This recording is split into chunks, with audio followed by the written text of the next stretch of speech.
এবারে সংগ্রাম আমাদের মুক্তির সংগ্রাম, এবারে সংগ্রাম স্বাধীনতার সংগ্রাম।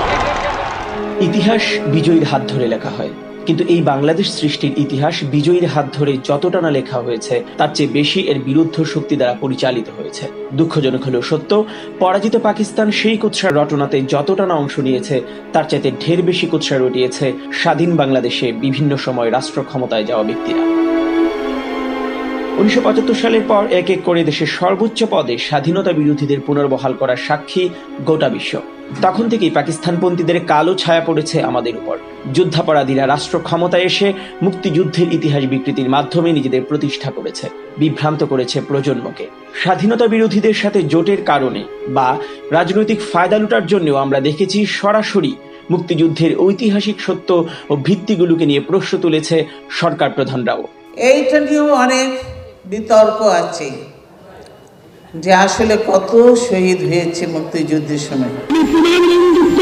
কখনো তারা পাল্টে ফেলেছে শহীদের সংখ্যা, কখনো বা জাতির জনক বঙ্গবন্ধু শেখ মুজিবুর রহমানের প্রতি ব্যবহার করা হয়েছে অসম্মানজনক শব্দ, দেয়া হয়েছে বিভ্রান্তিকর তথ্য। তিনি তো পাকিস্তানের প্রধানমন্ত্রী হতে চেয়েছিলেন, তিনি তো স্বাধীন বাংলাদেশ চাননি।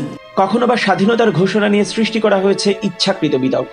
শহীদ রাষ্ট্রপতি জিয়া রহমান 1971 সালের মার্চ মাসে স্বাধীনতার ঘোষণা দিয়েছিলেন, অথচ অপারেশন সার্চলাইটের রাতেই জাতির জনক বঙ্গবন্ধু শেখ মুজিবুর রহমান ওয়ারলেস বার্তায় স্বাধীনতার ঘোষণা দিয়েছিলেন, যা 1971 সালের 26শে মার্চ সকালে আন্তর্জাতিক মিডিয়াতে ব্রেকিং নিউজ আকারে প্রচার পেয়েছিল। 1971 সালের 26শে মার্চ এবিসি নিউজের বিকেল 5টার সংবাদে উল্লেখ করা হয়, Sheikh Mujibur Rahman, the leader of East Pakistan, declared the region an independent republic, which he said will be called Bangladesh, the land of the Bengalis. অর্থাৎ বঙ্গবন্ধু স্বাধীন প্রজাতন্ত্রের ঘোষণা দিয়েছেন। আজ থেকে পূর্ব পাকিস্তানের নাম হলো বাংলাদেশ। কখনো বা এই অপশক্তি বুদ্ধিজীবীদের নিয়ে করেছে জঘন্য সব মন্তব্য।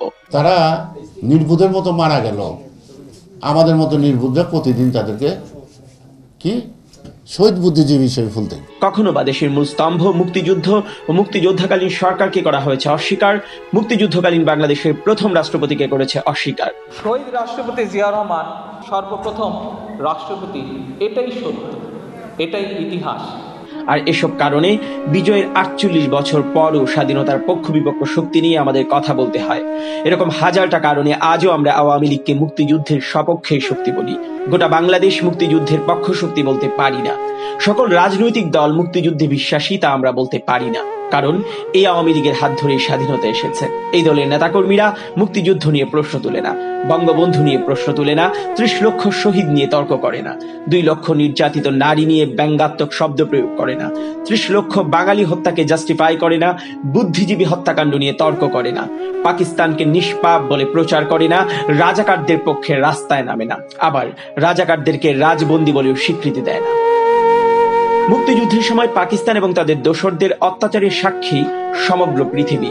তাই বিরোধীরা যত ইতিহাস পরিবর্তন করতে উদ্ধত হোক না কেন তা সম্ভব নয়, কারণ ইতিহাস কথা বলে, ইতিহাস কথা বলবে, চোখে আঙুল দিয়ে দেখিয়ে দেবে সত্য ও মিথ্যার পার্থক্য। দাম দিয়ে কিনেছি বাংলা।